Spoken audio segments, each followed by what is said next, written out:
Dans cette vidéo, on va voir ensemble comment inspirer confiance avec 5 méthodes. C'est parti. Méthode numéro 1, montrer qu'on connaît son sujet. Je vais te raconter une anecdote. Il y a quelques années, quand mes neveux ont commencé le foot, je me prenais quelques heures le mercredi et le samedi pour pouvoir les regarder. Et donc j'allais les voir, je regardais l'entraînement ou je regardais le match, suivant si on était le mercredi, c'était l'entraînement et le match le samedi. Et je parlais avec les entraîneurs, on discutait comme ça de choses et d'autres, et de foot forcément. Et quelques temps plus tard, donc la saison suivante, un de leurs entraîneurs est venu me voir en me disant « Bah tiens, David, est-ce que ça t'intéresserait de prendre une équipe, puisqu'on a beaucoup de joueurs ?»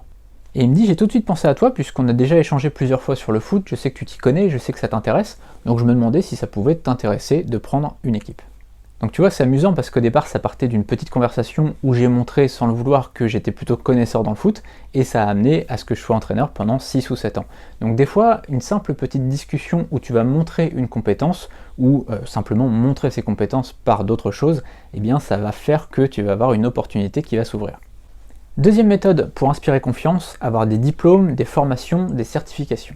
Imaginons que tu sois dans un restaurant et quelqu'un fait un malaise. Tout de suite, on va demander est-ce qu'il y a un médecin dans la salle. On va tout de suite regarder à côté et s'il y a quelqu'un qui lève la main en disant je suis médecin, aussitôt tout le monde va être rassuré puisqu'il va inspirer confiance. Donc déjà, la situation elle est sous contrôle par quelqu'un qui s'y connaît.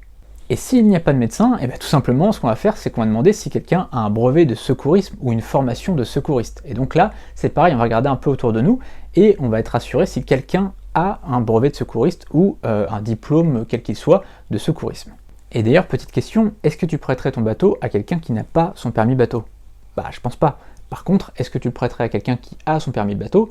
Peut-être pas non plus, mais il y a plus de chances que tu dises oui si la personne a son permis bateau. Troisième méthode pour inspirer confiance, avoir de l'expérience. Déjà dans le monde professionnel, quand une entreprise a le choix entre quelqu'un qui a de l'expérience et quelqu'un qui n'a pas d'expérience, elle va souvent préférer quelqu'un qui a de l'expérience, même s'il coûte un petit peu plus cher.